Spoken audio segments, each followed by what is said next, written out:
Welcome to Thrifting with Imi and Edge. Thumbnail. Yay! Thumbnail. Wait. Thrifting with Imi and Edge. Thumbnail. That's, yep. Yeah, fun This times. should be a thing. Look, it's not going to be a nice answer. The answer is I'm the wrong person to ask Nice. because I kind of just snowball through life at the moment. I'm trying to be more organized. I have a calendar, but anyone who knows me will tell you that that calendar fails when it's needed most. You know- When I get the most music work done, it's when I have a lot of assignments. So Ooh. 17 2010's lyric video that's out on YouTube. Nice. Go watch it. Watch it. Made the marketing content for that and made that in the middle of the night. Nice. That's because good. I was avoiding an assignment.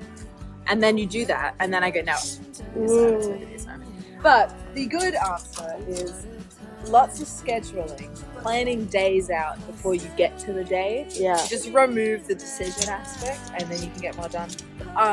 Actually, the best answer that I just realized is you have a manager that helps you manage those things. You have a manager? My manager is my friend Sarah, Oh. who's also my keys player.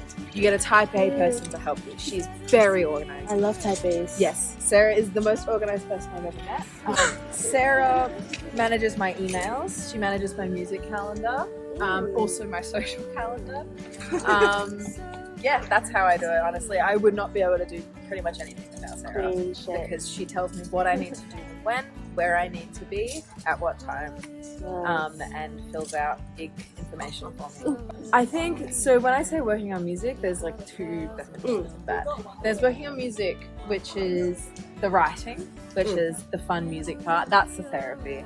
That's all. For me, it's kind of self-expression. I'm starting to do it as work a little bit, but work that I like, so it's not like a negative relationship. Writing, I'm very protective of becoming like a chore that I don't want to do.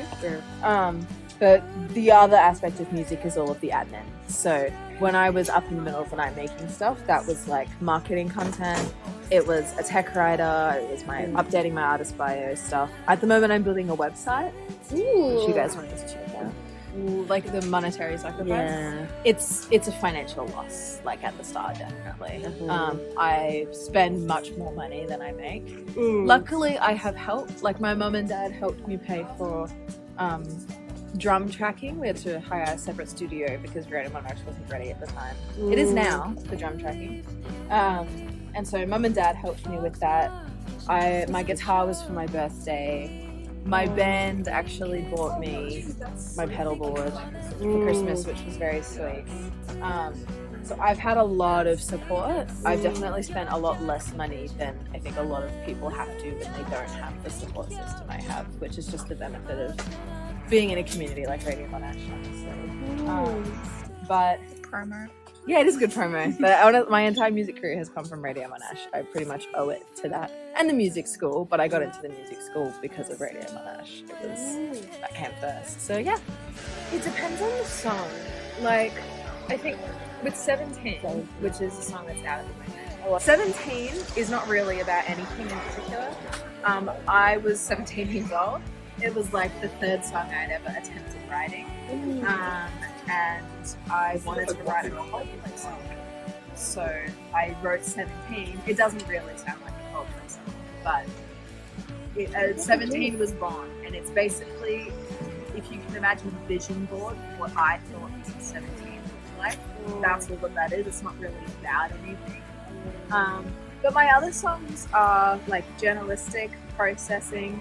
Some of them I will take like a 2 out of 10 emotional experience and you blow it up to being really dramatic and then make that a song.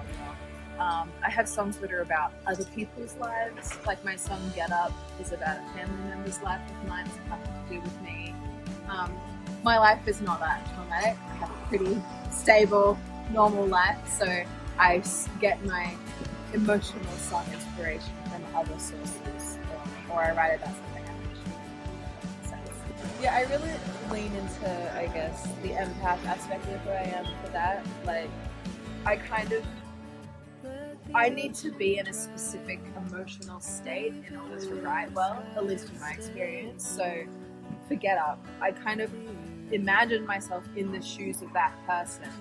And your brain can't really tell the difference between a visualized experience and a real experience. Yeah. So that's useful for like training and practice, and it's actually useful for writing. So I basically just visualize that person's difficult experience and write as if that was happening to me, and I get into the mindset. So if it's something that I would personally feel angry about, I get myself angry about it anyway in the moment, so I can write about it. And then once the writing process is over, I go, okay, drop it together. Manipulating emotions. It's basically what I do. Yeah. Well, you can completely control your emotional state.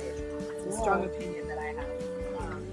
And writing lends itself to adopting that. I guess I can jump onto the competition aspect, which is I am very adamant about not viewing other student artists as competition, but rather community. Yeah. I think it's really easy, especially in like a music school environment where you're kind of competing academically and musically. Yeah. It's easy to fall into competitiveness and comparison and go down that rabbit hole. But the reality of music and something creative is that you can't measure it. The comparison, all it does for you is show you differences. It doesn't show you quality differences.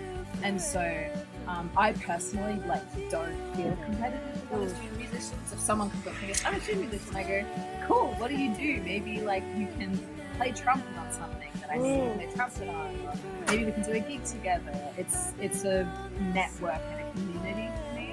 I have spoken to people that struggle with the comparison aspect. It just comes down again to controlling your emotional state and going, that's not productive. It just isn't helpful. The more success someone you know has, the more likely you are to succeed because you're surrounded by those people. And so it only benefits you if there's more student music and there's more student artists. Very emotionally centered person. I am a very emotionally centered person. Also a very emotional person. I feel like emotions are very good. we were all teenage girls not that long ago. What's the difference? Make traumatic experiences funny. That's how they're deal withable. I don't think this should be a guilty pleasure. I think that this artist is being unnecessarily hated on. Anything by Addison Rae. She's fantastic. I love Addison. I've been seeing a lot of hate online, and a lot of people that are a bit avant-garde go, she's so bad. And I go, what do you think? I think her stuff slaps. So I'm a little bit, I think it's a guilty pleasure because I'm slightly more hesitant to tell people I listen to her than everything else I listen to. But yeah, love Addison. She's great. Throw out the fear. It doesn't matter if you're shaking in your little boots getting up on that stage, you do it anyway. Don't let fear dictate your decision making. Go for it anyway, because plenty of people who aren't ready do this stuff. You're never gonna be ready, so just do it. If you can't get rid of the fear, do it scared.